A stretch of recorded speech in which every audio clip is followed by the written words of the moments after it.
I'm Heidi Case. I'm the chair of the MAAC, and I welcome all of you to our first meeting of 2021. And I'm going to go around and call people's first name and ask you to introduce yourself and any organizations or affiliations that you have that relate to transportation or the MAAC. You're welcome to share. I'll start with MAAC members. Phil, Phillips Glover, Vice Chair. thank you.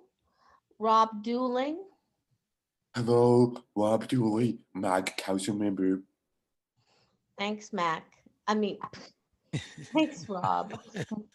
Buddy, Yes, Buddy Moore, Outreach Coordinator for the Bernice Fontenot Senior Wellness Center in Ward 1. all right, and he is a MAC council member. That's And correct. our last MAC council member is not here yet, so I'll allow her to introduce herself. She's working on getting in. And let's go to our new staff person, Shayna. Hi, everyone. I'm Shayna McCready. I'm doing administrative support to the MAAC. Great. Okay, Thank Shayna. you. And our trusty DDOT liaison, Caesar. Good evening, everybody. Cesar Barreto, ADA Coordinator with DDOT and your DDOT designee for the Multimodal Accessibility Advisory Council. All right. Good job. Okay. Quite a mouthful. Great. Yeah. There you go. Our other DDOT person who is the equity, the direct, I'm not going to say, you introduce yourself, Nana, and you can say. I sure will, Chairperson Case.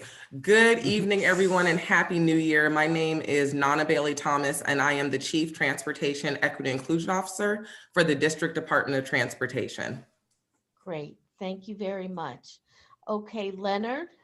Well, my name is Leonard Stevens. I'm from Project Action as the consultant and advisor, and also represent from Department of Disability Services as, I'm going to say, an intern. Thank you. Congratulations. Oh, thanks. Sean.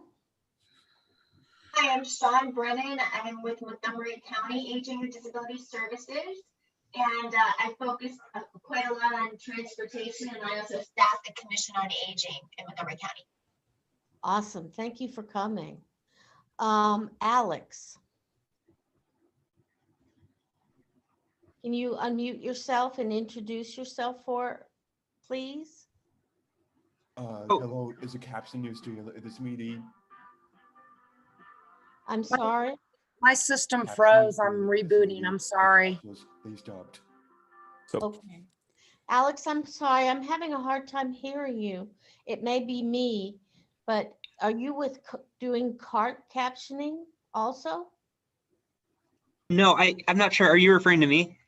Yes, Alex Lopez. Yes. Okay. Hello. My name is Alex Lopez. I'm a commissioner for ANC 6EO2, and I'm just observing that tonight.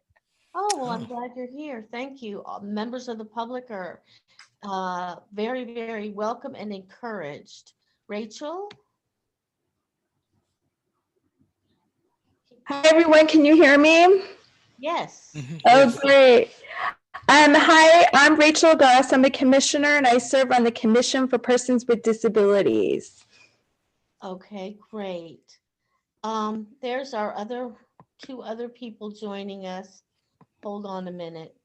All right, thank you. Introduce them. All right. That Helen? I think there are other yes. Hold on a minute. There are other participants, but I can't see all. Hold on, let's see. Heather, you want to introduce yourself? Yes, Heather Foote. I work on older adult transportation issues. And sadly, I'm only with you for a short part of your meeting. Thank you. Thanks, Heather. And Helen, our other MAAC. I'm here. You want to just I don't know where the picture is, but you can't see us? And we can't see you. Not yet. All right, thank you, everyone. We are going to start out with old business, Madam Chair, the captioning just started working again. I apologize. The card started working, it froze, and we Oh. want to make sure that it's working properly. Yes, we did, and I thank you for reminding me. Very, So very well. in- We're good to go. Thank you. Okay, all All right, right. great. So, we are going to start. I'm going to review the whole agenda for accessibility purposes. The first item in old business is about our MAAC vacancy, and MODA, the Mayor's Office of Talents and Appointments, and our submission. The Caesar, it says me, but it's going to be, Caesar's going to give us an update. Then we're going to go into new business. We'll have our MAAC 2021 hot topic issues, discussion on what the MAAC is going to focus on during this calendar year. After that, I will facilitate that discussion, and then DDOT's key focuses for calendar year 2021, and Cesar Barreto is going to facilitate that discussion. We're going to briefly talk about the MAAC is finally going to be getting our own web page, and we want to hear from members of the community about what, yes, that is very exciting. What, if anything, any feedback, anything they think is important for us to have on our website. And the treasurer's report from Helen, and then we can have public comment and adjourn. So back to the MAAC vacancy. Caesar, do you want to give us an update about that? Yes, good evening, everybody. Permission. Thank you, Madam Case, for your permission to speak on it. I was able, believe it or not, I was able to contact somebody in Mayor's Office in Talent Affairs that wasn't Stephen Walker or Chanel Patterson. I reached out a third person, and this person is being really proactive. I resubmitted all the paperwork for Mr. Lucius Thomas Mangrum in order to accept the vacancy.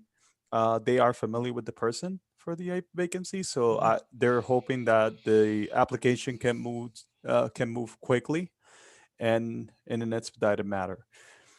In addition to that, I also mentioned the interest of making sure that all the council members have a proper email address and making sure that they are working for receiving emails or to making sure that you have proper communications within DC government. Another example, it will be like share case, using the appointed email for entering OpenDC and creating a calendar appointment or meeting appointment in OpenDC. So those are the ideas behind it. So we're getting that information, and we're trying to get you, based on her email, they're trying to get us the information by next week. Thank you for letting us know. It would be great to have our vacancy filled after about a year. This would be good timing. And we'll start off with the new year. Just a personal note, is MODA able to facilitate my getting the DCBC email address also, Caesar? Is that something MODA can assist us with also? That is correct. I made the request to Catherine, who is the new MODA appointed, or the point of contact I received from MODA. And I requested the same. We need emails with the dcbc.gov for share case. Perfect. Thank you very much. Okay, so MAAC 2021 hot topics. And we usually get speakers and people from DDOT to come and share what's going on at DDOT, what's happening, and getting information for them and giving them feedback on our thoughts and ideas on different projects. And we wanted to see what are the hot topics on people's mind this calendar year or up and coming. And I wanted to get an opportunity to open that up to council members and the public to put out ideas of things they think we should focus on in this upcoming year. Could we So the floor is open. Can you raise your hand or signal? And let me know if you would like to share something that you think we should be focusing on. And this includes members of the community also.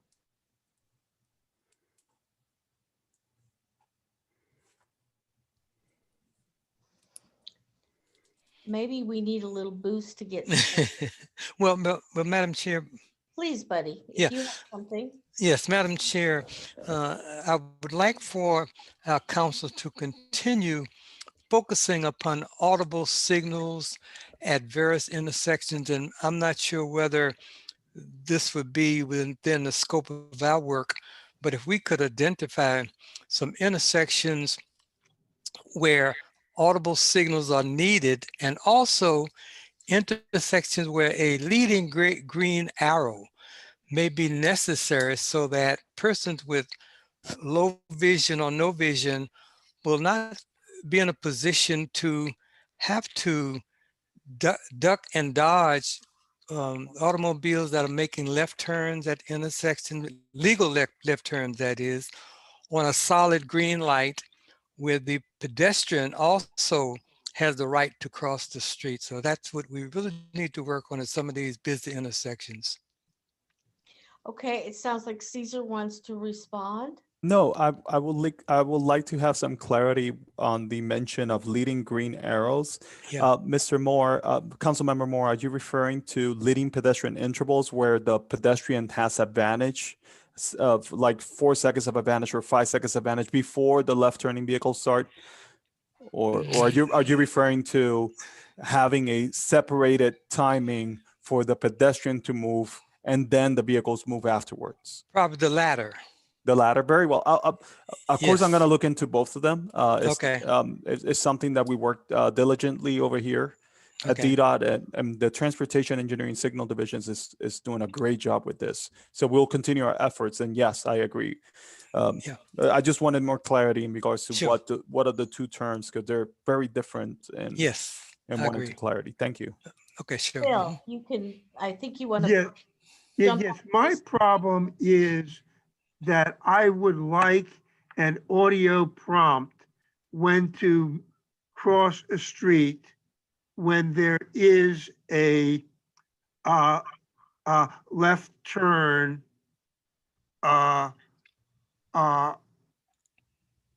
with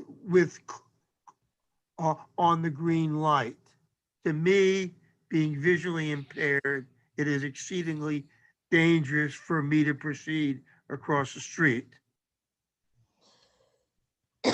We've had this discussion, Phil, and one of the things that learning over the last year is two things I'm wondering. If Caesar, if we could get, first of all, a list of all the places in DC where there are audible signals.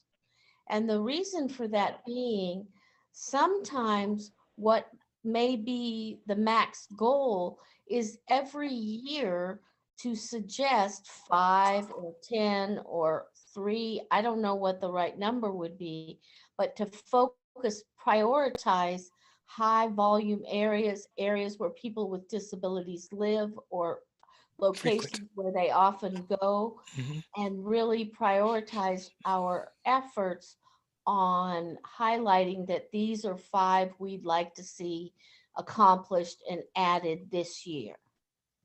So What would, before you, Caesar, Buddy and Phil, do you think, how would you think about approaching it in that way? It would seem to me that the priority should be on those crossings where cars going through have a right to make a left turn into the path of pedestrians trying to cross that street. But that's so many. I mean, that's probably 1,000. Because yeah. Take, for example, where Buddy and I live. Street, Wisconsin, Albemarle Street. which is right at the subway. And I don't know when to cross Wisconsin Avenue because there are cars turning left into me. That's right. That's correct. They And should that is a clear and give present you the state. right of way, but exactly. So, but I'm just thinking that we need to feasibly possibly prioritize locations, just like there. There you go. That's an important location. Yeah. You've got two Or, people. or at least in You've got stops, the for subway. example, where there are subway stations. Okay. And now you've been waiting patiently. I'm gonna let Caesar respond and Leonard Well, next. if I can go prior to Caesar, I Yes. like your concept, Madam Chair. I think it would help Phil and myself, I think, to find out where these audible signals are located. And then maybe we can sort of do some research to find out, why are they there? What purpose are they really serving? And would they be the ones that would serve our purpose specifically up at Albemarle and Wisconsin? I think it would be a great idea to identify those Get that locations. information. Yes, I agree. Okay, thank you, buddy. I'm gonna go back to Caesar and then Yes. Leonard, I did see you. Okay. Did you want to respond, Caesar? Did I understand that correctly? I am able to respond. I wanted to hear Leonard as well to make sure that I can answer all the questions if he has questions. All right, Okay. Leonard, go ahead. I'm sorry. Okay, that's okay. But about the traffic signals, because I'm about partially deaf at the moment, but what about for the traffic signals to understand the stop and go and in the countdown? Because I'm partially deaf, but in one of my ears. And Okay. so what causes you, can you be a little more Yeah. specific about Yeah. what's challenging Yeah. for you? I'm gonna say the voice from the traffic signals.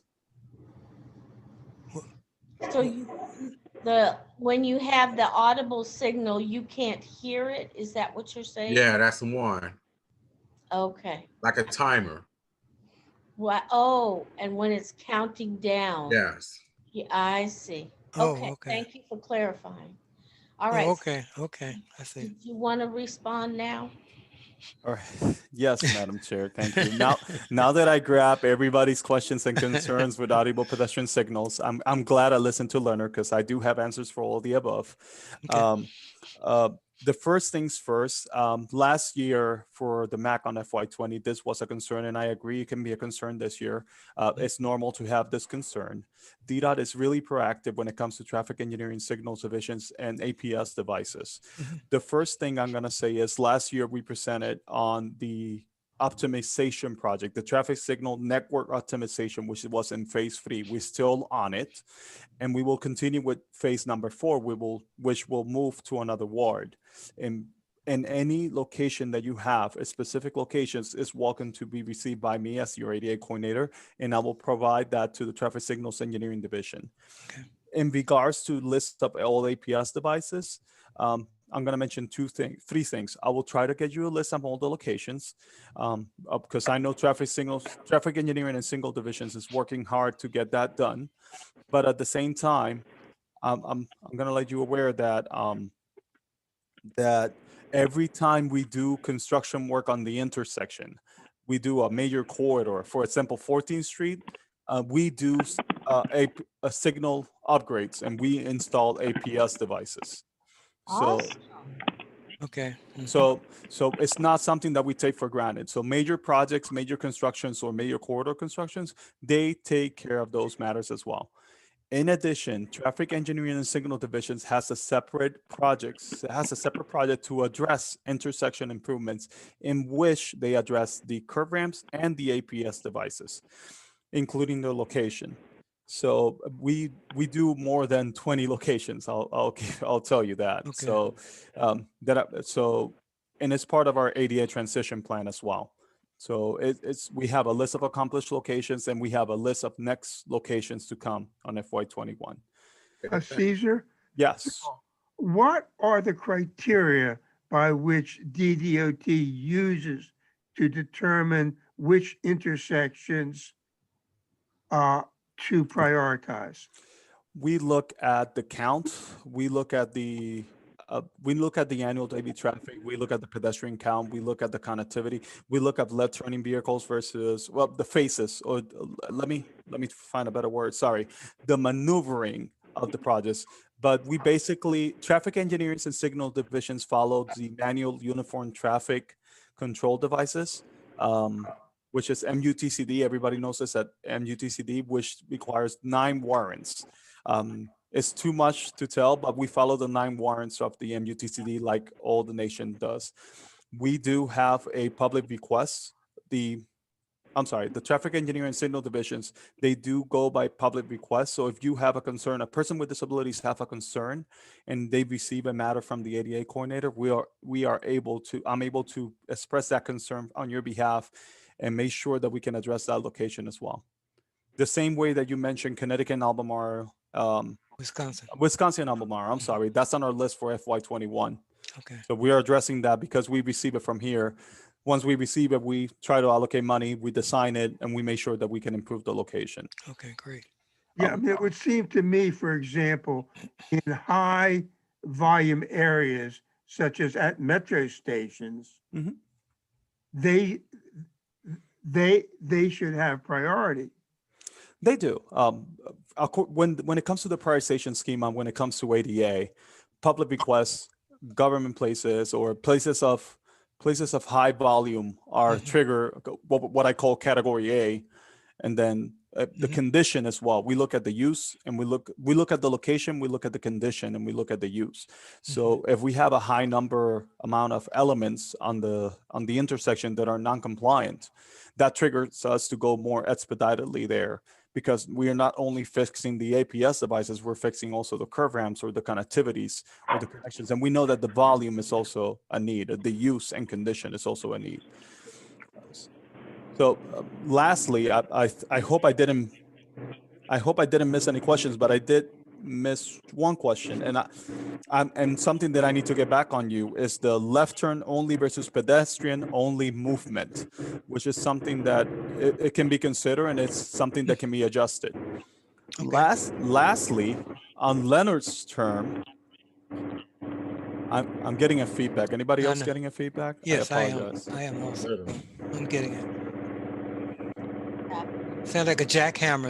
Is someone doing some construction work somewhere? Everybody mute if you're not talking. That would help us. Okay, yes, I agree. And if you've got noise in your background, that would be helpful. Let me mute.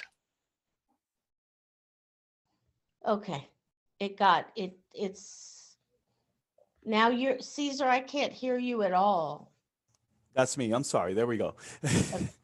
So lastly, but not the least, on Leonard's term, FHWA actually guided us to remove the timing. So it's been a big controversy whether we should put the timing on volume, whether on the timing to cross on the APS device itself. There is a front saying 10, 9, 8, 7. You can see it visually, but the reference of the timing being expressed on the auditive device, on the speaker device, it was mentioned to us by FHWA that we should remove that. That's why when you go to the intersection, it only gives you 2 commands. Sidewalk is, crosswalk is on to cross XYZ street, or wait. That's or the 2 commands. We do have the vibration pedal as well. If you leave your hand on the arrow, you can feel them vibrating when it's time to cross, or it gives you a little tick to let you know wait. So those are the 2 pointers that I wanted to bring to your attention. That serves deaf-blind population, which is Yes, big. but it's curious that Leonard mentioned it, and I wanted to provide that feedback that we had it, and it was advised to us to remove it because it's causing more of a harm in regards to, oh, I got time. They think they got time, but in reality, they don't have time because they hear the timing. But in reality, the only expression that we need to do is wait, or it's time to cross. So, no, it was something that was advised to us to Federal Highway to remove that because it was just giving given the improper commands. Yeah. So Madam Chair, a question for Caesar. So Caesar, and I've only experienced maybe one or two intersections where you have the audible signal. The signal at the Rhode Island Avenue Metro Station, which is the one I'm somewhat familiar with. Yeah, Caesar, can you hear me? Yes, I'm listening. Sorry. Is that a typical one, which it says you're now free to cross whatever street that is, and of course traffic is coming from every angle there. Cars are making left turns all over the place. But is that a typical audio signal that's all over the city?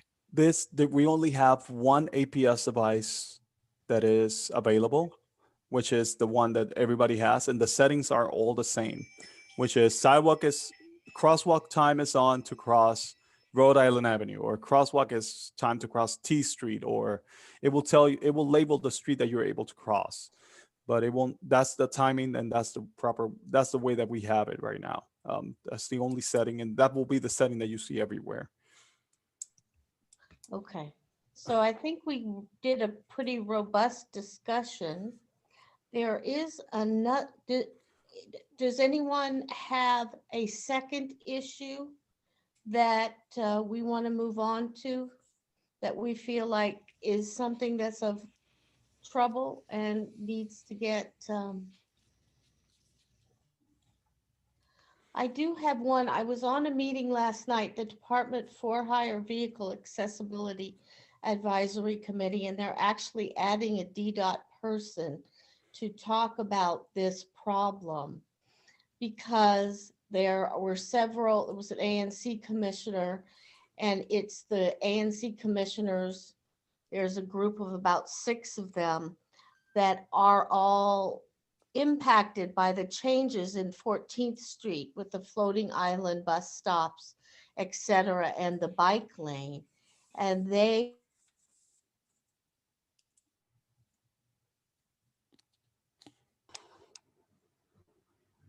Heidi just froze? Yes, I think so. Can't hear you. This is Caesar. Heidi just froze.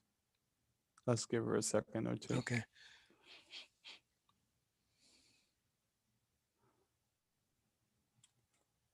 In the meantime, Caesar, can someone explain to me the floating bus stop when you get a chance at some point in time?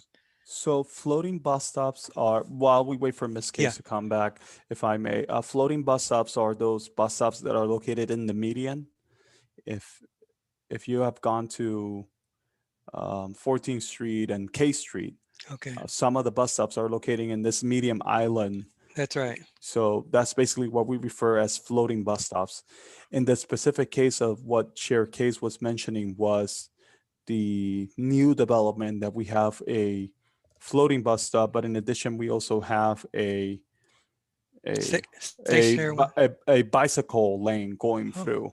So basically, if you're on the sidewalk, the first thing you cross is the bike lane, and then you and then you go into the median.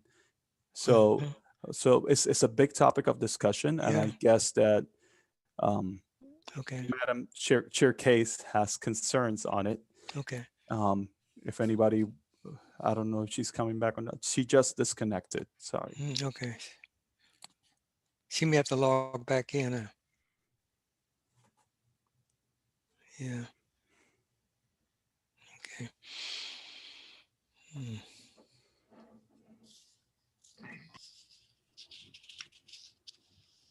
So those floating bus stops only exist where there is an island, right? Where there's an island? Is that sort of what I'm hearing? Yes, so to speak. We call it floating bus stops, but it's basically bus stops that are located in the median. It's just a term that we use. Okay. We also have another concept of a floating bus stop is you can see it on Florida Avenue, where the bus stop is located within the bike lane. So it's so basically the bike lane is elevated to the height of the sidewalk.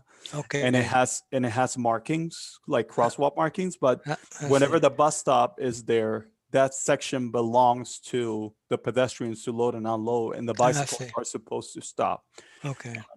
We have some new development on that called CICLA, but I want to wait for a shared case to come back in order to continue the discussion. Because Okay. I don't know what specific concerns she may have. Okay. Unless we want to talk about concerns that you may have, and then she can come back. But Vice Chair Clover? Oh, Haiti. Yeah, Chair Case is back. I'm so sorry. That's okay. My Wi-Fi knocked me out there Yeah. first. Okay. I'm sorry. That's okay. But the big issue, Okay, hi. I'm sorry. This is Rob speaking to you through the interpreter right now. Would you let me back in, please? absolutely, I didn't see. Yes.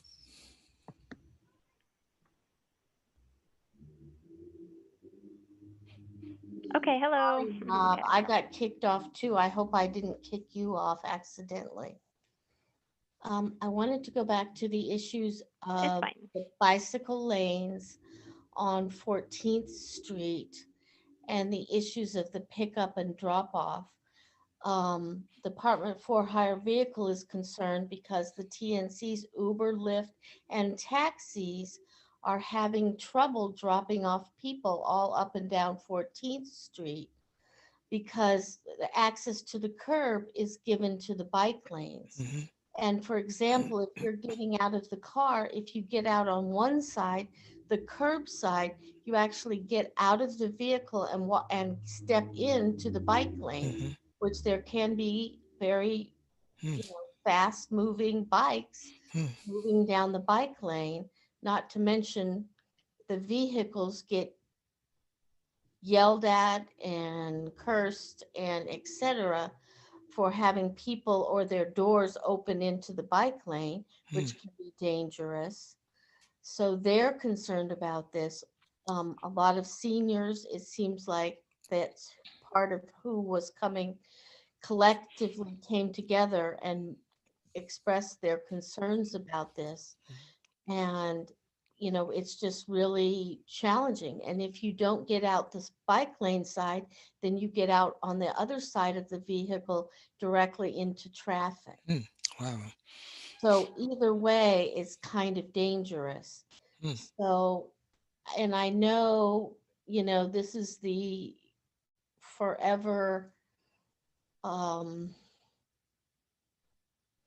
controversy. a big problem where the bikes have a right and they're very concerned through Vision Zero to make sure that they are safe and have their own lane so that they can be safe.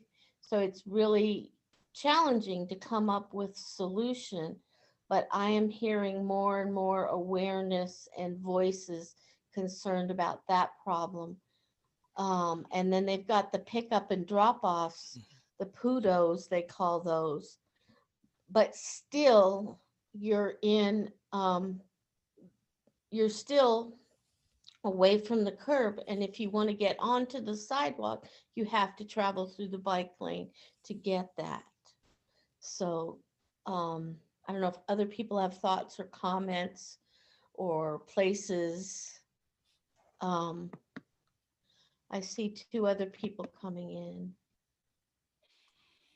Okay. Does anyone else have other thoughts or concerns? Phil? Yes, what are the various options? I can see the problem of having a cab stop and open the door right into the bike lanes. That's dangerous for bikers and for me as a pedestrian to cross that bike lane. What are the viable options? Do you want to speak to that, Caesar? If I may, Madam Case, I was hoping to get all the questions like we did with the APS devices. Okay, So well, I was hoping to give it time. Does anyone else want to make comments or give feedback? And Chris Grayton and Christian Blake both just joined us. You're welcome. And we are actually discussing the same issue that was discussed at the same meeting we were all in last night. So we're right on that topic of the pickup and drop-offs and bike lanes and Metro Access. Thinking of Christian Blake is another example that needs sidewalk access to drop people off in their vans. And that's challenging when the bike lane is between the Metro Access vehicle and the curb. Does anyone else want to comment or say anything before Caesar responds? Just that we agree, that is a challenge for Metro Access, and we've Yes. had some complaints from individuals who've like shared pictures on Twitter or sent it to us that, hey, Metro Access van is blocking the bike lane.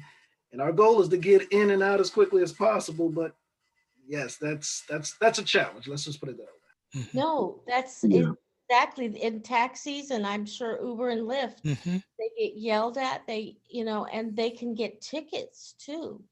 Yeah, this is I don't know that they would give one to a Metro Access vehicle. Let's hope not, but I don't know that they, it's potentially a possibility. I know Miss Chris Grayton, taxis have gotten ticketed for correct. Yeah, utilizing the curb.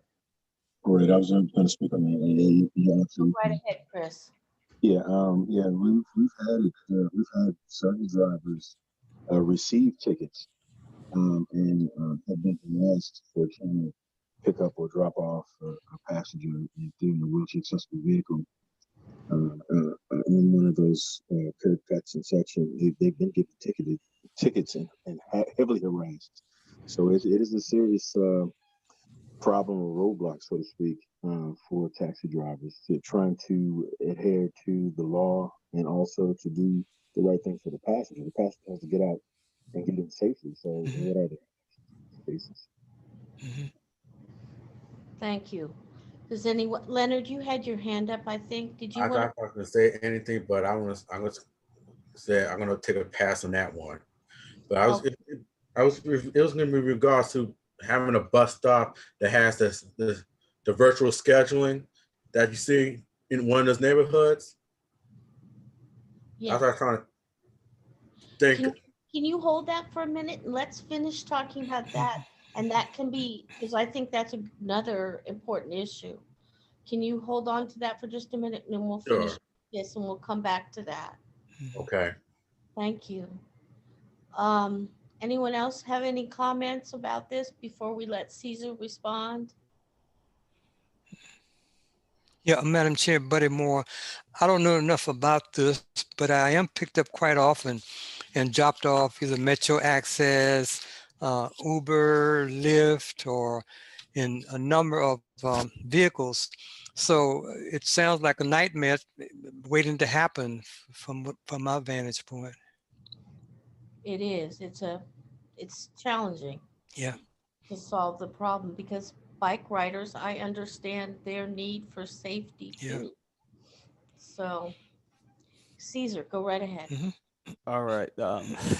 Thank you for your comments. Let me start with that. And it's not only a concern from your as a person, residents and visitors, also a concern for me as an ADA coordinator. Bike lanes started. We have done a massive network improvement when it comes to bike lanes, and we are trying to create proper connections in order to create safety for the multimodal network of bikes. So I'm quoting, I'm trying to quote and unquote myself, but because we're moving into that process of creating multimodal connections.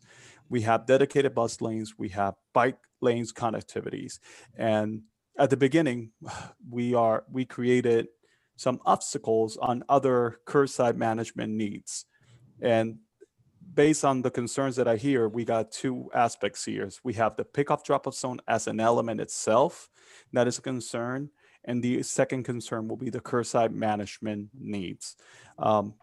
When it comes to the pickup drop-off zones, DDOT has moved diligently on this, and we created a bicycle design guideline safety.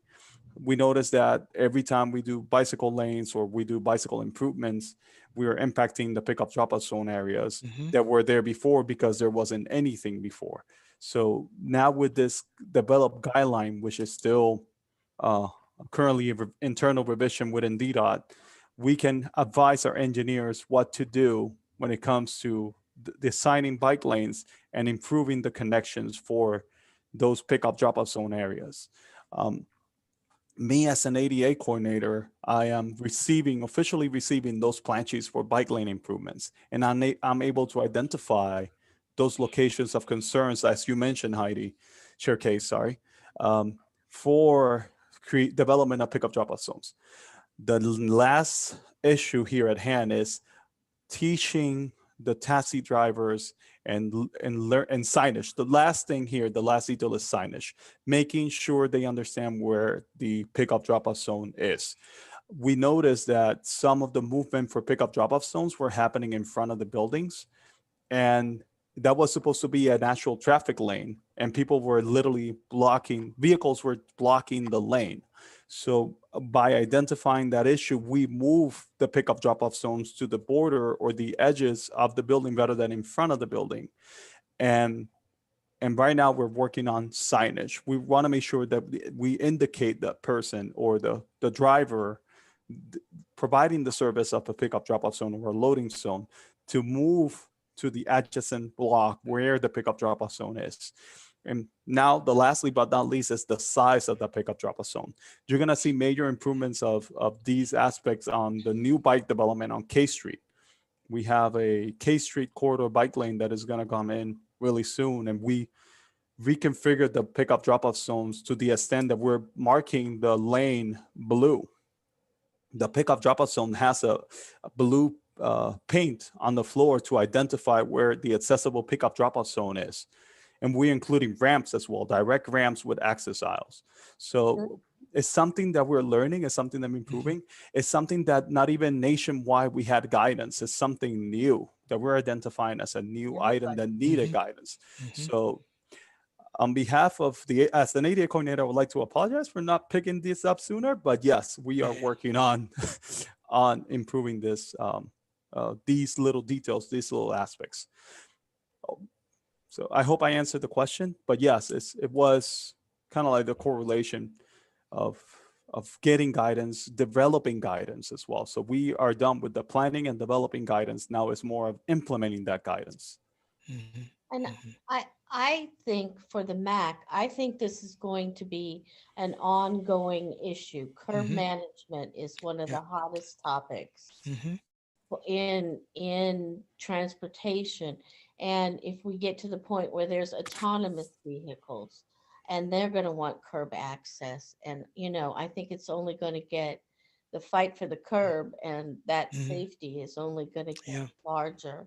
So I would like to still, and I would love the MAAC to consider, because this is a long-term issue, I think, to consider some kind of dual meeting or little conference summit, I don't know what we want to call it, with both the Pedestrian Advisory Council and the Bike Advisory Council, for the three of us to meet together and go over and discuss some of these, because what continues to happen is there's the request for more and more and more bike lanes. And not all the places that they're talking about putting bike lanes are they all wide enough for all these extra pickup and drop-offs. And I just think that, I don't know, I'm hopeful that good solutions come from everybody, all the stakeholders talking to each other. And I don't know if other people are interested in the MAAC, but I am interested in that topic as we move forward this year. Sure. Count me in, Madam Chair. Okay, and Rob is saying, yeah, he too. Same for me as well, yes. Okay, great. All right, now, Leonard, you had another issue that you wanted to bring up. Go ahead. I'm going to say it's in regards to having a bus stop, almost like a ticker for the schedule for Metro. That's all I have so far. Well, I can tell you, I mean, I am 10 times more likely to stop and use a bus stop that has one of those things that tells me how long it is until a bus is going to come. Okay. And I think if in the DDOT's, let's economize, let's get more people on buses, that the more of those that they do, I really think it ups the likelihood that people are willing. Because it's hard to just sit and wait and wondered, was it 1 minute ago? I just missed it and I'm going to right. sit here for 30 minutes. And then you begin wondering after 20 minutes, maybe they didn't come. Maybe something happened. Maybe I'll be sitting here for an hour.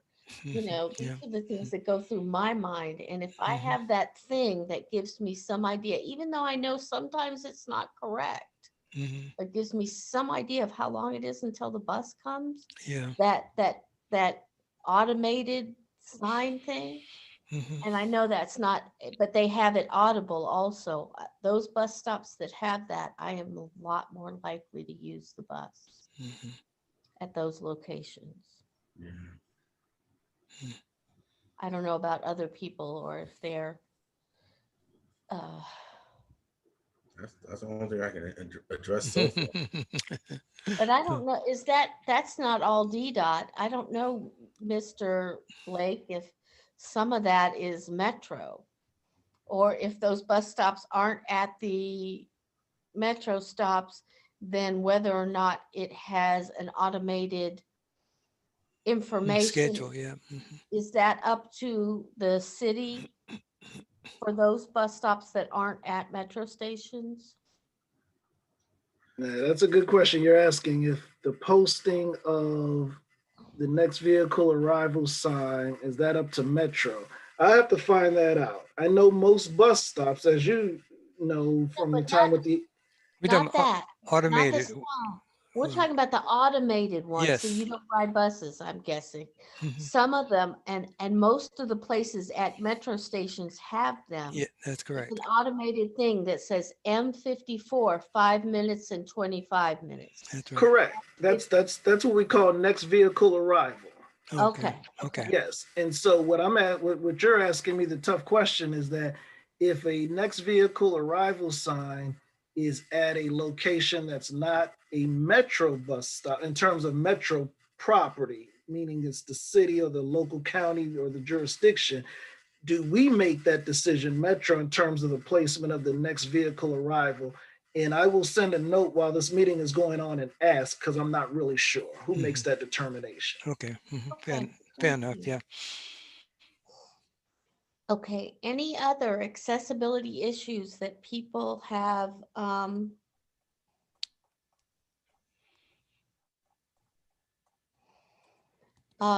that they want to bring up for this year, and then we're going to go to Phil. Yes, is there any enforcement of speed limits on the slow streets? For example, there's one in my neighborhood, which is Yuma Street, and I don't see the cars slowing down at all. Do you know an answer to that, Caesar? I do not, because It's enforcement is always done by MPD and DPW. It's not done by DDOT, so it's something that we will need to reach out to MPD and DPW for enforcement purposes. You can, for the straight answer is, Phil, you can file a complaint through CityWorks that vehicles are not stopping, and MPD might send a vehicle there just to confirm and try to slow things down a little bit. Is there, for example, a big sign which says 5 miles an hour at each corner? All the slow streets initiatives have a sign that says slow street, slow down for pedestrians, and they do. I believe they do have a speed limit signage as well. If not, I'll try to get back to you on that. But they do have methods alerting the vehicles to slow their speed, and the pedestrians have the right of way. It looked like, Caesar, you had something that you wanted to say before Phil. Was that correct? Yes and no. It was covered. I just wanted to let aware that the DC circulator and streetcar also use the Nextbox application arrival time, the real-time passenger platform, and we are trying to improve significantly on these items. If any one of you have used Streetcar, you can notice as well that they have a push button on the corner that tells you the information. It gives you an audible on the information for the Streetcar and the timing as well. It will read what is on the screen. Okay. Okay, I didn't I know that. Yeah, Yeah, You're that's good. saying where circulator buses stop, they're trying to improve the number of what Mr. Blake says is called next arrival vehicle.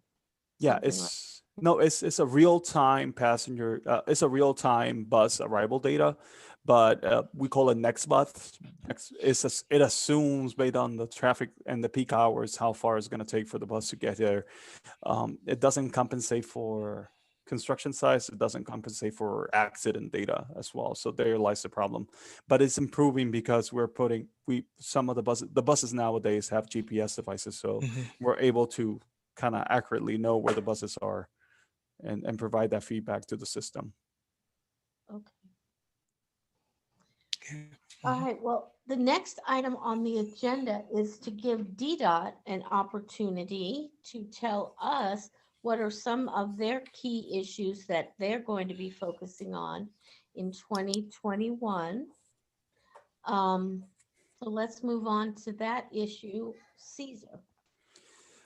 Thank you, Madam Case. I think we have gone through most of the issues of discussion for today, but I'm just going to say overall, I'm going to label it with what I call the categories of DDOT's concerns. First and foremost is we are all about safety. Safety is our number one concern. We want to make sure that any type of multimodal aspect that we have on the street is safety. Whether it is you're on a bus, you as a pedestrian, you as a bicyclist or a scooter, we want to make sure that we have safety. The next category of concern for us will be which involves our Vision Zero initiative, is making sure that we have our goals set for Vision Zero. We want to make sure that we have 0 fatalities by, I forgot the year all of a sudden, sorry. 0 fatalities within 20 years. I'm sorry, I'm mixing numbers now. So we want to make sure that we continue with this initiative, and we want to make sure that we enforce and bring new devices and new concepts into the district in order to provide and to fulfill that goal. My third category is improvements on operations, which involves the curbside management needs and involves the pickup drop-off zones and involves this. It involves the connections, and we're improved. Like I mentioned before, we're improving on that with the new design guidelines and the new methods on how to address those concerns, including floating bus stops. And because this is a new concept that we're bringing to the district, and we want to make sure that we bring it right. Those are the major concerns that we have as a district. But in addition to that, I want to talk about the major projects that we have going on right now, which are the South Capitol Bridge project. This is a big concept that is going on right now. We want to make sure that South Capitol Bridge project is implemented. It will provide connectivity. It will provide the multimodal aspect. It will provide a shared use path, and will create connections with the Southeast corridor completely with the South Capitol and Malcolm X, including a bicycle trail a shared use path trail that goes all the way outside to the other end of the district, the Ward 8 end of the district. In addition to this project, we have the Florida Avenue project that is coming up. It's a big ticket project. It's currently in 100% phase design, if I'm not mistaken. We're trying to get out there and create those improvements. This is another multimodal project. It brings bicycle lanes, it brings bus stops, it brings vehicles and pedestrians more space to work and more space to move freely. Lastly, but not least, some of the key elements that are happening as we speak are the sidewalk extensions, which are currently temporary, but we're trying to see, like you requested on your letter from the public health emergency response. We're trying to make sure that if we can address those and create a permanent sidewalk extension. An example of this will be the the Georgetown area, in which currently they're creating a temporary sidewalk extension permit.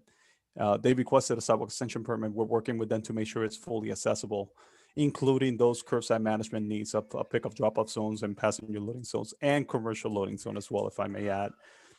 Lastly but not least, our dedicated bus lanes and our car-free lanes, our car-free bus lanes, I'm sorry, in which it's a major improvement for the city. We're making sure that the bus stops can move freely, so they can address the concerns of timing and address the concerns of serving the people.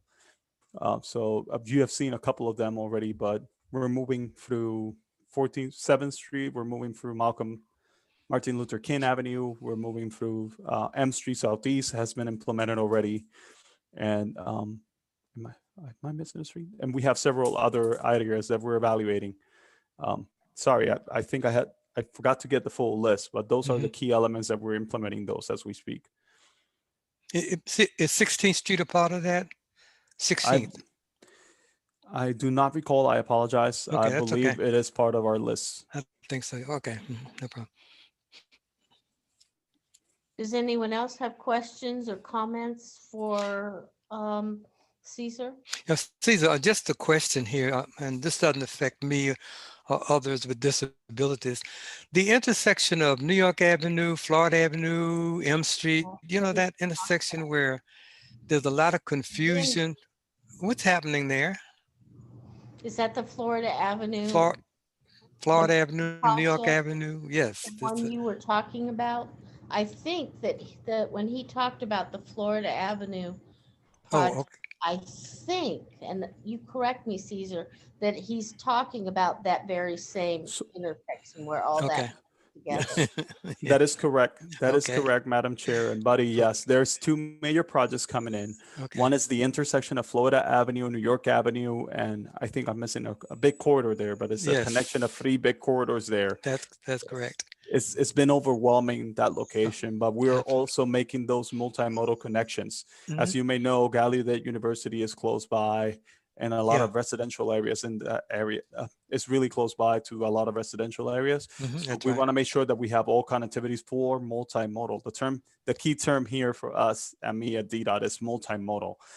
I know I'm an ADA coordinator, but I need to start considering multimodal because I see every method of transportation as a need. Regardless for That's right. residents and for persons, residents and visitors, everybody along. Everybody have their method of transportation. We want to make sure that we have the right connectivities and the right network for everybody. Yeah. So, Okay. so yes, that's basically what we're talking about. That Florida Avenue corridor Okay. is getting revamped. My biggest concern as an ADA coordinator has been this Florida Avenue corridor next in front of Gallaudet University. That was a big for me, it was a long time overdue, but we needed that time.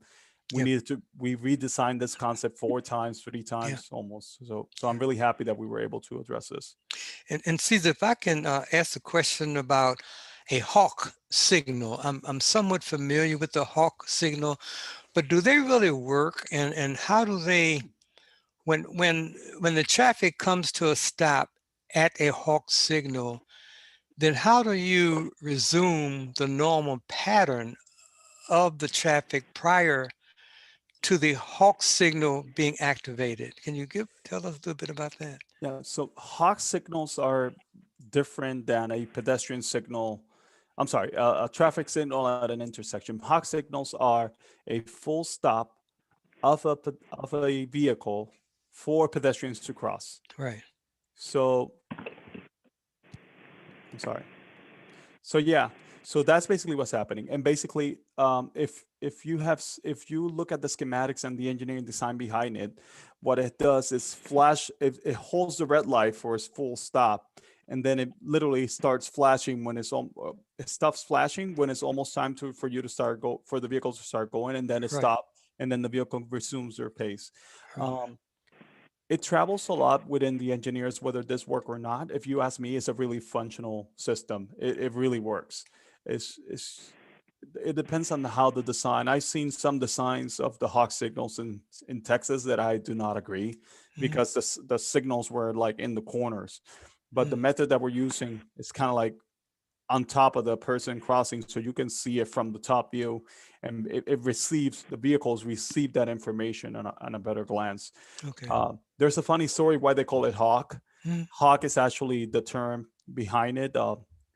Human, automated, blah, blah, walks, okay. signal timing. Oh, But I see. there's a story about a falcon, a hawk coming down the first time that it was built, that a hawk came down to Mhm. destroy the machine. It was a hawk. But Wow. but Okay.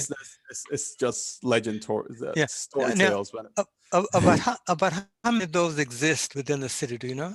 ooh, Hawk tough signal. question for me. I don't. Okay. It, Just thought you might. my buddy George Banyan may have the answer. Yeah. But I do not have the answer on how many.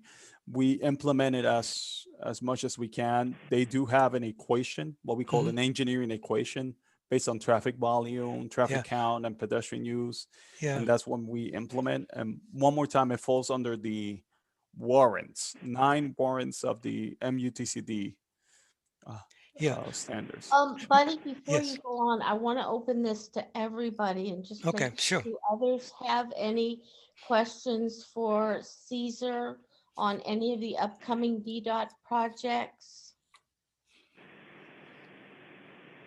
I wanted to ask you about the 7th Street Gallery Place project, and I'm forgetting what you were calling that. But could you talk a little bit about that and the timing of it? Yeah, the 7th Street Gallery Place, Mm. it's not Gallery Place, sorry, dedicated bus lane project. Mm. We put it on, it was placed on pause, but the idea and the concept behind it, if I can give a small summary, is Mhm. that buses will have their dedicated bus, a dedicated lane, but we were also implementing a sidewalk extension along the corridor That was, from down Independence Avenue all the way to almost K Street. I hope I got that right. I apologize. yeah, that's I- about right. So the idea and the concept behind it was create more sidewalk extension, but also create accessible sidewalk extension. It was the first of its kind for us in DDOT because we were creating sidewalk extension and both loading and unloading zone. Um, the asterisk that it had, the big asterisk that it had was whether it should have a 7th Street allowed us access not only for buses, but also metro access buses and transport and DC transport. And the answer was yes. The idea was that Uber and Lyft and car sharing services and transporting metro access or transport DC services can be using this corridor for doing that. And we're talking about car-free lanes. This is only for buses. The intent was no vehicles, just buses and any transporting vehicles. Okay. Mm. So That's been put on pause. Is It's- it a financial decision or? I think it was more of a making sure we have all the right permits and consents of what we want to do here. And we needed to kind of redesign some of it, fine tune what we wanted to do on the concept. But I think it's going to kick off soon. It's going to kick off really soon. And we're hoping that we can implement in a good manner, in a Okay. timely manner, sorry. Mhm. Yep. Madam Chair, the DDOT survey that was concluded, is that going to be, will there be a phase 2? Yes. Okay. And she is coming there. First of all, I want to let you know that I have had part of our feedback to them from Okay. many of you was that it was a challenging and not very accessible survey format. Right. That's right. Okay. And they have been very interested. They contacted me again.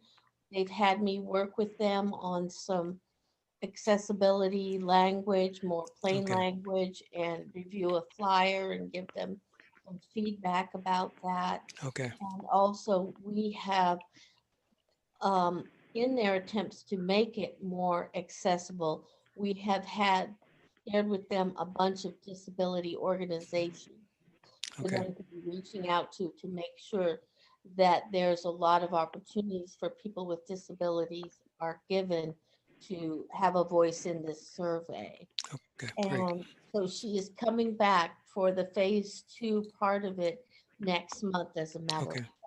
All right, great, thanks. So that is a part This of our. is Rob. Sure, Rob. Yes. Yes. Hello, can Hello, you can hear you hear me? me? Yes, great. Yes, great. I'm I'm Caesar. Caesar. Do Do you you know know the the status status of of bus bus lanes lanes at at 16th 16th Street? Street? Bus lane on 16th Street. We are currently on the 100% design and we're in the PSNE process. It's what we call plan specs, specifications, and estimate. So it's about to get advertised and ready to roll outside. You mean advertise for people to bid on the work? Yeah, advertised for bidding and start construction soon. So we're in the what we call the PSNE, plan specification and estimates. In other words, the engineer are gathering the plans, the specifications, and estimates. Yes, Rob. Good. Yeah. When do you think construction will start?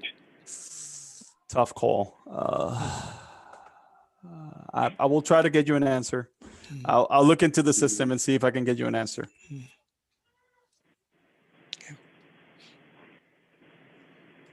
Does anyone else have questions for Caesar or about DDOT's plans over this next year?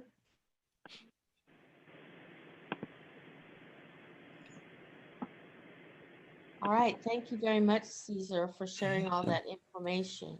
Yeah, we're DDOT. We're gonna keep working. We beat the record this year on sidewalk plan. On our sidewalk plan, we did almost 60 miles of sidewalk. That's never happened before. We'll try to beat it this year again, but we want to make sure that we're here.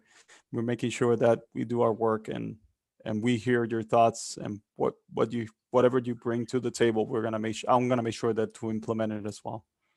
Okay.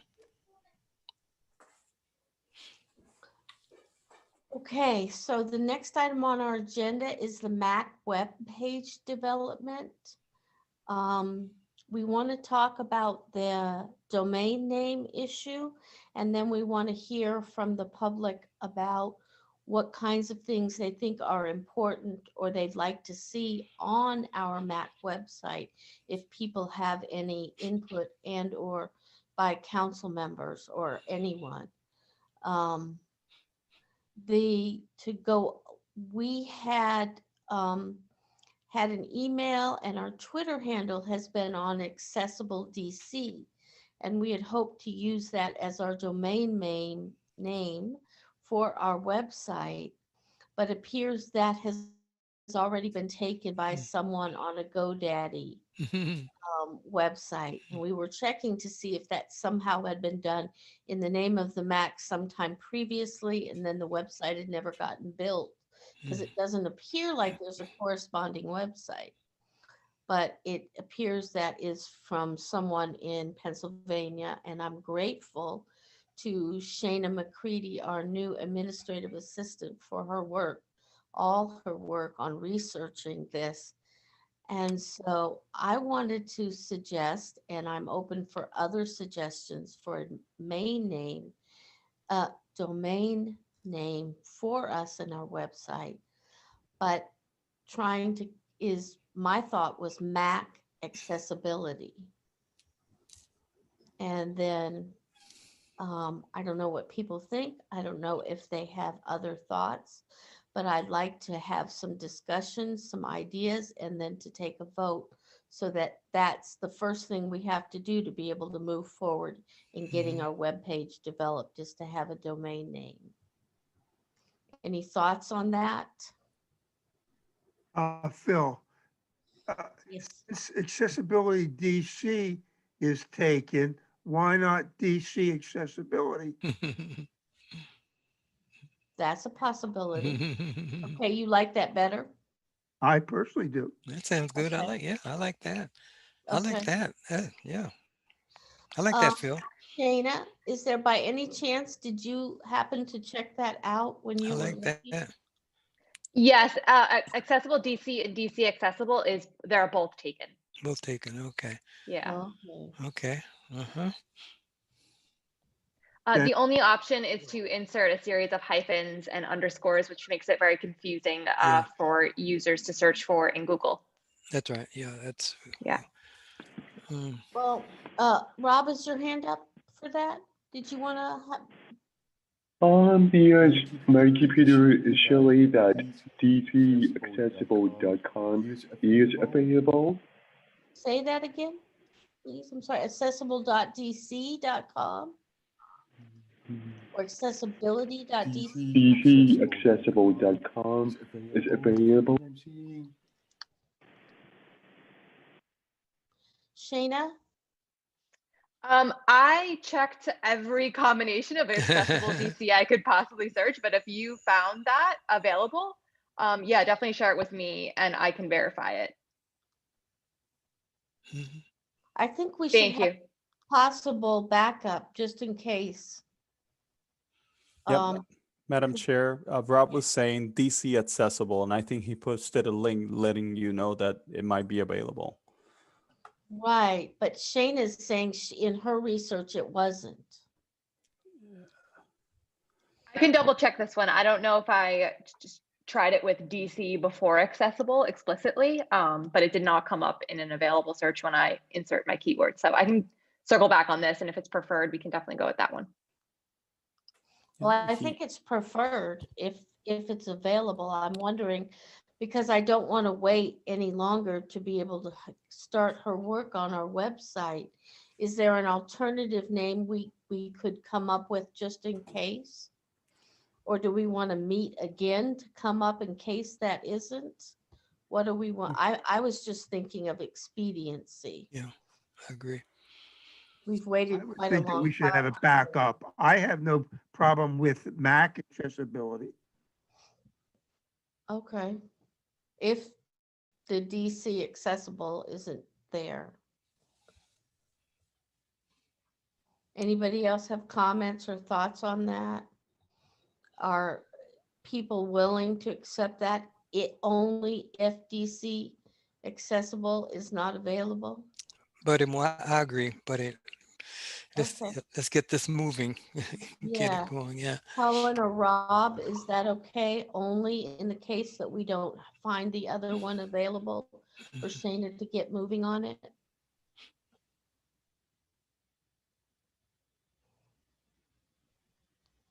Oh, Shayna is just wrote in there. You were right. Rob is right. So we can go with DC accessible. Okay. Oh, okay, great. So we did it. Good for you, Rob. Thank you for checking. All right, then we'll That's go great. with that. Excellent. Wow, that's great. Excuse me, is it DC accessible or DC accessibility? She looked at and he said DC accessible because. Fine. Yeah, great. Do you prefer accessibility, DC accessibility? Or DC accessible is good? I'm gonna say DC accessible. That's fine. That's fine. all right. Well, then it's available. Let's go with it. Thank you, Rob, again. What other, yeah, go ahead, Rob. Go ahead, Rob. I like DC Accessibility better. I like that better.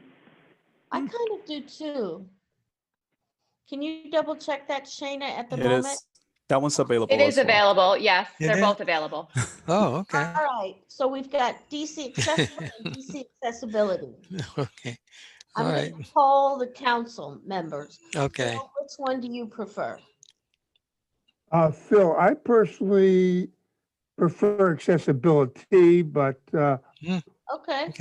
Okay. What about you, buddy? Yes, the accessibility would be great. Yes. Rob said he liked it. How about you, Helen? DC accessible or DC accessibility? Are you still with us, Helen? Did we lose Helen? Muted. I'm not hearing her or seeing her. Can you hear me? Yeah, we can hear you now. Yeah. Okay. I think keeping it simple is best. So we're going to get rid of MAAC? We're going to go with DC accessibility or DC accessible? No, accessible, period. Oh, That way we'll have more possibilities. No, it's not the possibilities. They're both there. So it does, it's Mhm. only what we like better. But it seems like by majority is the DC accessibility. Yes, great. Okay. All right, whatever. I'm open to either. All right, we're going with that. Yep, great. On. Good. Anybody else have input? And we'd love to hear from the community. If there's anything that you think is important or that would be helpful for MAAC to have on its website.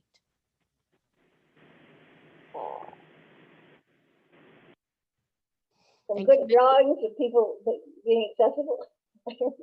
Yeah, well, of course, we want MAAC's, right, the accessibility to be there, absolutely. Anything else? What about Braille version of it? People that are visually impaired. Well, this is a website, Yeah. so it's on the internet. Yeah. And unfortunately, it's ever changing information, but you can make an accommodation request for information from the MAAC. And what I understand that DC Gov does for Braille requests is that the Martin Luther King Library, they have a Braille printer. And so if someone requests a specific bit of information and to get it to them in Braille, we have a way to try to get that information to them. Okay. Not something we Phil do a mass speaking, amount of, but I would yes, think that most visually impaired individuals have a screen reader capacity on their personal computers. And as long as the website is screen reader accessible, I don't see any problems. yeah. Some more newly blind people or people losing their sight, they don't always have screen readers, but there are accessibility features, phones for those people, because it does cost quite, screen readers are not cheap. That is true. So, but phone accessibility is helping a lot of people who don't have screen readers to manage.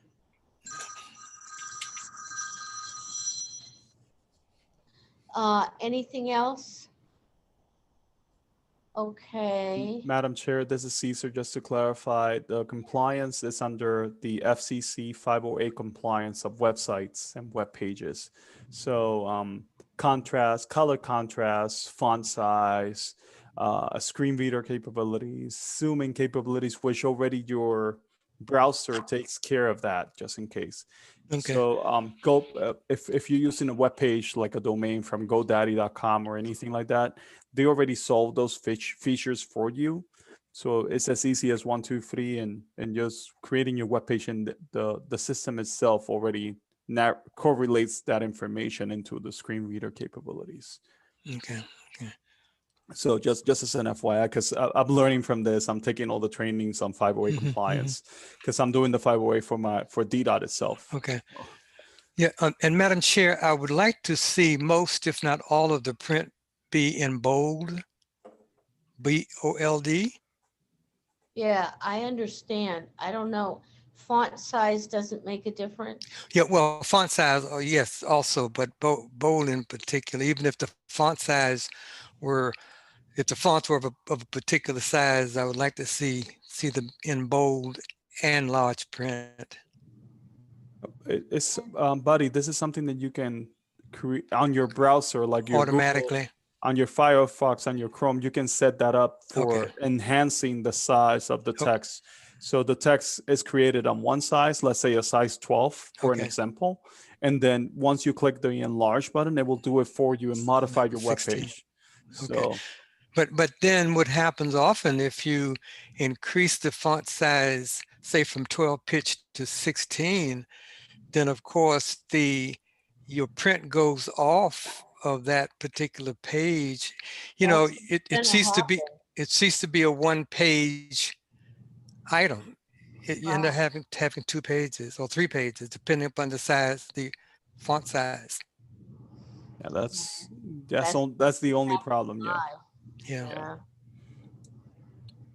But anyway, that's I mean that's just an issue that I mean I can deal with it, you know, because usually whatever I get, if it's in 11 pitch or 12 pitch, I'll maximize it to sometime up to 16 or 20, and then hit bold, and I can read it. But again, rather than reading one page, I may end up reading 2 or 3 pages. Yeah. I don't think there's anything, once you make it larger, it's going to take up more space. That's correct. Yeah, which is okay. I'm thinking of other people. I mean, I've learned how to maneuver certain things pretty good, but other people cannot do it as easily as maybe as I can. Yeah, It's frustrating. it when is. It can you have be. to go back and forth and back and forth. to That's read right. it. I do that myself, so I understand what you're talking about. Sure. Anything else that anyone thinks would be helpful information to make sure we include? Yes, this is Phil. I would like to have something on the website where the public can advise us of possible accessibility issues. I think that's a wonderful idea, and I like that too.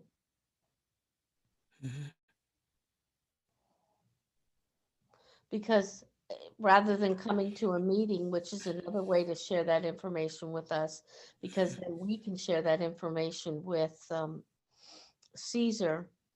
It's another place if people come to know the MAAC, and I'm hoping more and more people with disabilities. Or if there is something in a person's neighborhood which is particularly inaccessible,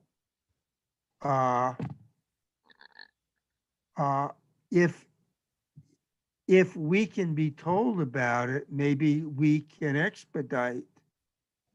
Can you give us an example, Phil? Can you an example of what you're referring to? Oh, I mean, there's no curb cut at this, Yes. or the curb cut is so steep that your wheelchair gets stuck on the Okay. curb cut.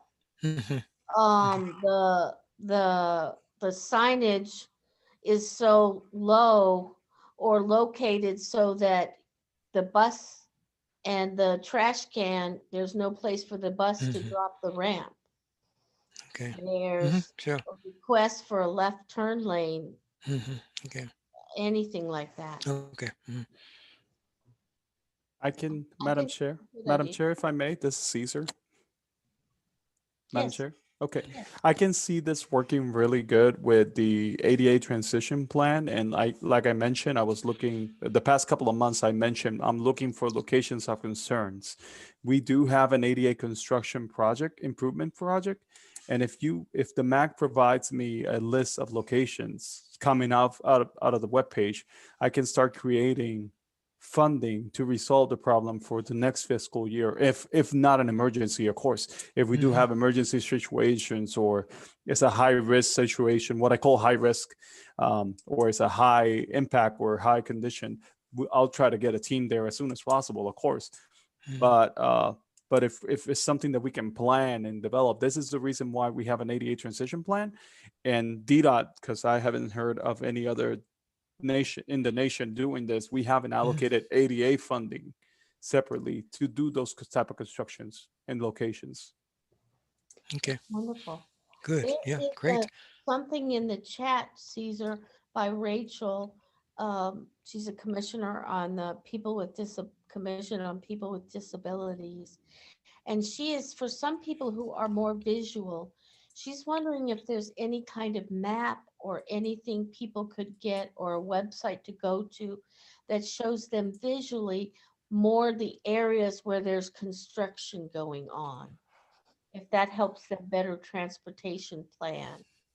We do have the district transportation access portal, which is where you can see locations that we're doing current work. We also, you can, as a resident, you can create your own username and get notifications on upcoming projects that are getting bid and projects that are gonna get outside of ready for notice to proceed in construction. And you can also see I wanted to say TOPS, the Transportation Online Permitting System, but I don't know if it has all the information there. But you can see if there should be a map generator there. It's something that we're working on. You can also use PaveDC as well. I believe it's pavedc.gov or .com. Let me make sure I got it right. D.PaveDC. Let me see if I can find it real quick. I apologize. It's what we call the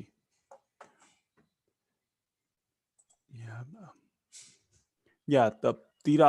If you actually do a Google search for D.PaveDC, there's an overview of our paving plan, which involves the roads, the sidewalk, the alleys, and the markings. So we have several locations that we're doing that. So, and it highlights on a map all the dots on where we're doing work. That's one of the things I think therefore would be good to have on our website is links to some of these other pages. Yeah.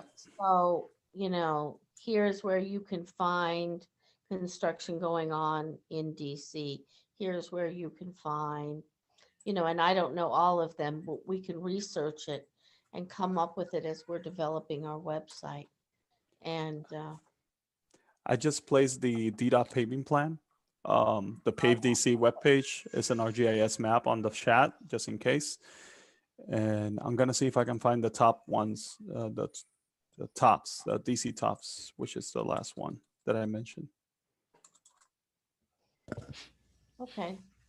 The last thing about the web page is that there is a cost, of course.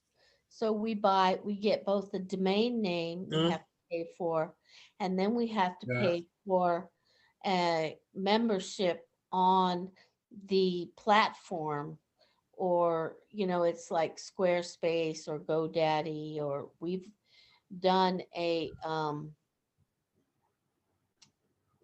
Shayna has done a bunch of research on all the different ones to see which one would better meet our needs. And we need to vote on paying for it. But first, I thought Shayna would be able to give us a little information about the research and what options, two options she sort of came down to, and what her plan is for going forward. Would you be willing to do that right now, Miss Shayna? Sure thing. So as Heidi correctly mentioned, there are costs associated with hosting a website on the internet. The primary cost is your domain registration, which we've already figured out that we have a name that we can use. And then the secondary cost is the cost to build the website, and then keep your registration active. That's an annual cost. Since I myself am not a web developer, we would use a website building software online, which costs around $12 to $18 a month, depending on the service that we use.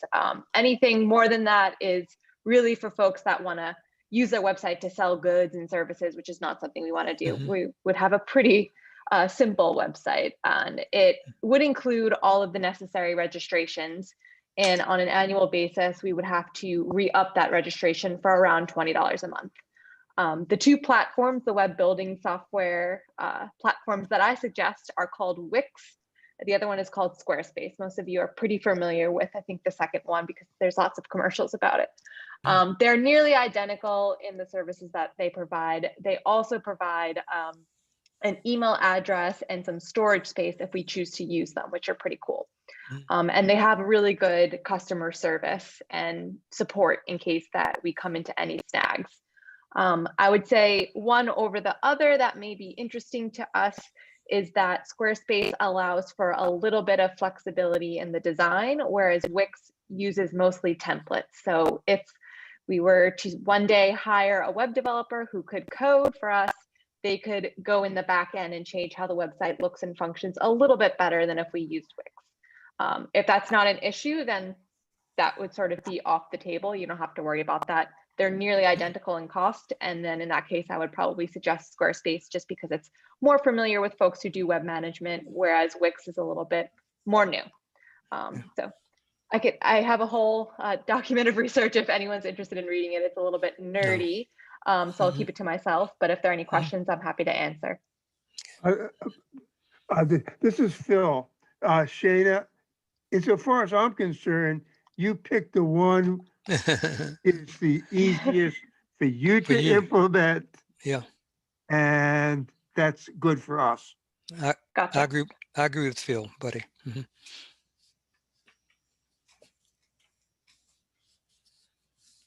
So tell us how much, and we will authorize it. Got it. Mhm. I apologize. I got kicked off again. I know. Sorry, guys. I wish that it was better. Glad you're back. Thank you. We miss you. Excuse me, Heidi. I missed. I was saying that let Shana tell us which one she prefers to use, and let's go with that one. I agree. I think yes. he wants to play around with it a little bit, which is fine with me. But I wanted us to take the kind of vote, that we agree that we're going to do one of these two, and that we agreed to pay for it. And then we hand that responsibility over to someone who is much more tech savvy than several of us. Yes. Rob's pretty good. He knows what he's doing. So maybe Rob could advise, but I don't know the rest of us. So No, not I'm fine with that. yes. Could someone make a motion to pay for the domain name and the annual membership for one of those two websites? Okay, I will. I move that MAAC purchase the domain name and any attendant costs in conjunction thereof, including monthly or periodic rentals. I think we're going to get an annual membership just because That's fine. it's easier to do, but Yes. do I hear, And which do one? I hear a second? A second. Second it. Yeah, a second. I'm not done. And which, Oh, I'm so which sorry. one we use should be the discretion of Shana. Okay. Perfect. Thank you, Phil. Second. Said. I Second. think I heard a couple seconds. All those in favor of the motion to pay for the domain name and the web developing platform of Shana's choice, please say aye. Aye. Or raise your hand. All right. Thank you, everyone. Okay. All right, that's great. And I think that we are getting done early. Our last thing is public comment. We had hoped that the MODA person would be on the meeting, but that was on the agenda, but that person wasn't able to attend. But we are, thanks to Caesar, made connection, and hopefully we'll get some answers by next week. Great. So our last thing is public comment. Okay. Anybody have any public comment or last thing that they want to say? It looks like Caesar does. Yes. I did research on the performance hearing and the budget oversight hearing. We'll make a deliberation next week on the dates. They're hoping that one of them will be on February. Just want feedback. Okay, the February. performance hearing should be in February. Okay. As soon as you hear Caesar, can you get back to us? Because we need time in preparation. When you know, we know. I made a special request for receive information on it, and usually the council should be reaching out to you, Madam Chair. It's separate to me giving you a date. The council should be reaching out to the MAAC separately. Yeah, well, we're hopeful, but just in case. Yeah. Okay, great. Okay. So, hearing no further comment or need to comment? Yes, ma'am. Can I just? Please. Yes, real quickly, a couple of things. Back to your question about the next vehicle arrival or the next bus, as Caesar called it. Metro works with, our official position is that we work with the local jurisdictions in terms of the placement. One thing, the signs require electricity, so that already eliminates a whole lot of potential bus stops because there's no electricity access. And they try to find stops that have at least 50 pickups a day at a minimum. So that's some of the kind of the parameter around that. Yep. And if I can add one more thing, Chair Case, I know this is not a paratransit meeting, but I know this is of interest to many of you and you have access to others who need to know. The preparation for the inauguration, and I was just getting this information right before this meeting, that's why I was a little late. The preparation for the inauguration is actually beginning tonight at 1 a.m. My understanding is that barriers and security areas are going to be established beginning tonight. So when the construction is finished, I don't know. Whereas in the past, Metro Access would try to, if you book a trip within the security barrier, we would try to drop you off as close as possible, and then you kind of get there yourself, and that was always just the way. And a lot of customers made their decision whether or not they would want to travel from the drop-off location to their final destination. But I think what's going to happen this year is we're going to probably not even book those trips because of the security area or the security issues. So I just want you to be aware that beginning tonight at 1 o'clock, when those barriers begin being erected and finally the secure area is firmly established, there will be no Metro Access service available within the secure area. Okay. Just so you know. Yeah, do you have any idea the parameters, right? I don't mean specific parameters, but you know from which street to which street right now as a ballpark I don't have the figure? exact streets. I have a map, and I can tell you one thing, it's much wider than any of the prior 3 inaugurations I've been in. I think Caesar's raising his hand. He may have more, but it's very wide. But I'll defer to Caesar and others who may have specific streets in DC. Okay. Caesar, is that what you have? So it goes back to the 2009 inauguration. The fencing goes back to the hard fence goes back to the 2009, the perimeter, I'm sorry. Yeah, perimeter, yeah. 2009 inauguration where it's more expanded. In the past, it was kind of like a 2-block radius, 4-block radius. We're looking at a 6 to 7-block radius almost. Okay, I see. Okay. Caesar, can I ask you a question?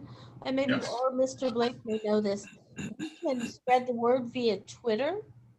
And now that I have this wonderful administrative assistant who already thought of that, is there a link to where there is a web page so that if we can say, note these locations are Metro Access will not be servicing? And also, Mr. Blake, if you can tell me when is the end date? Is it through next Wednesday, or how long will it be a secure? That's really up to the FBI, FBI and Secret Service.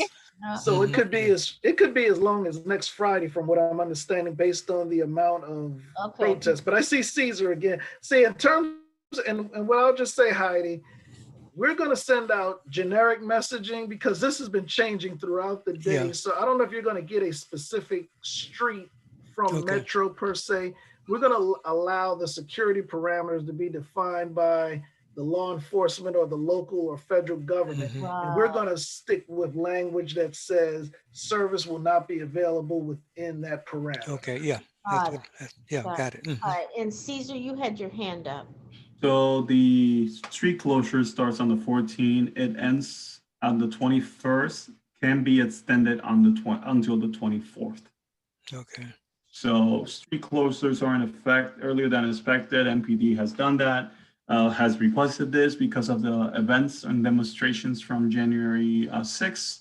Yes. So has alert, to give you the long story, they have also advised us to shut down any type of bus coming, motor coaches, buses coming for the inaugurations. All the parking events locations have been shut down. We're not accepting any motor coaches coming in. We're not opening any parks events. So this is an FYI that is happening. So, and mobility shuttles have been shut down as well for the event and the inauguration because there's no more public events occurring at the time. So, Okay. so some of the street closures, if I may, Madam Chair, sorry.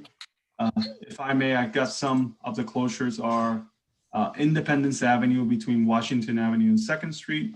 Better, let me put it on the chat. That will take a lot of time if I start try to do that. Yeah, okay.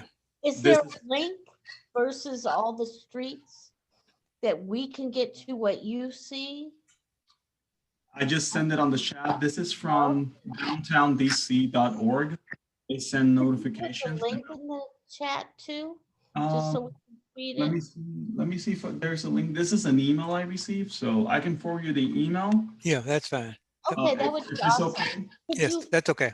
I'm Caesar, good. could you forward it to Shayna also? I did find the link. I apologize. I do have the link with all the information. Okay, great. I am putting it in the link as we speak right now. Okay, great. Appreciate that very much. And It's the easiest way. Okay. This is the easiest way to provide you the information. I apologize, but it's too much information. But we're Yeah. we're expecting the demonstration are expected on January 20 as well. So we're trying to. The security is the most important right now. Yeah, that's right.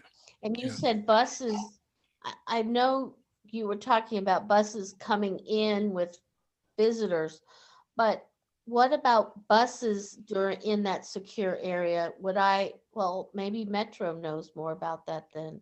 Yeah, they usually in the past, what they do is they provide special permission for those buses and residents going in. They need to identify it and provide ID that they're going to that residence. Because as you may know, close to the U.S. Capitol on the back end, there's some houses there and resident houses. Yeah, right, that's right. Well, just for clarification, and that's why we're sending the message. In this case, we have not yet received word that we will have an exception for Metro Access Paratransit or for fixed route buses. So that's why we're letting the customers know at the moment, no service will be available within the parameter. However, as Caesar said, in the past, you could squeeze a van through there and do some door-to-door service. At this point in time, as of when I got on this meeting, there has been no exception carved out for paratransit service. Oh, okay. Thank you for sharing, Christian. That Yeah, is that's great. Yeah, very thanks. important and very timely since That's right. Yep. is today. Yeah, 1 week. 1 week. Yeah, today is, if it's starting today, then it's really news. So thank you for sharing. And Mr. Blake, the last thing, would you share that I think, wonderful news that the general manager and the board decided about paratransit service area, since we have last couple minutes? Oh yeah, sure. And I always like good news. And again, doesn't impact Washington, D.C. residents quite as much. But one of the things that usually happens is whenever there's a service reduction on bus and or rail, usually the bus impacts more. Metro Access service area will adjust to that service reduction. And that usually means the service area shrinks in. Well, this will now be the third year in a row. And this will be the third year in a row that the Metro Access service area is not going to change, despite some service reductions that have already gone into effect and others that are going to be proposed through a public hearing coming up. But regardless of what service reductions may come into effect on bus and or rail, we have committed, the general manager and the board have committed to not changing the Metro Access service area. So that really benefits a lot of customers with disabilities who live in the outskirts of Prince George's and Montgomery County. But it doesn't in fact benefit Washington, D.C. residents who use Metro Access to go to the outskirts of Prince George's or Montgomery for whatever reason, visiting a friend, a doctor, shopping, or whatever. That option will still be available. So that's some good news in the midst of the pandemic, drastic budget cuts, and all sorts of less than pleasant news that we've had over the past year or so. That's some good news that the Metro Access service area will remain the same for a period of time that ends on June 30th, 2023. I got to keep my fiscal years together. Mm. June 30th, 2023, which is very good news. It's excellent. Thank you, Mr. Blake. But it's nice to end on some good news. Do I hear a motion to adjourn? Madam Chair, I move that we adjourn. And do I hear a second? I second it. Helen second. All of those, all right, everyone, all those in agreement, say aye. Aye. All right, thank you all for coming this evening, for sharing your thoughts, Yeah. for your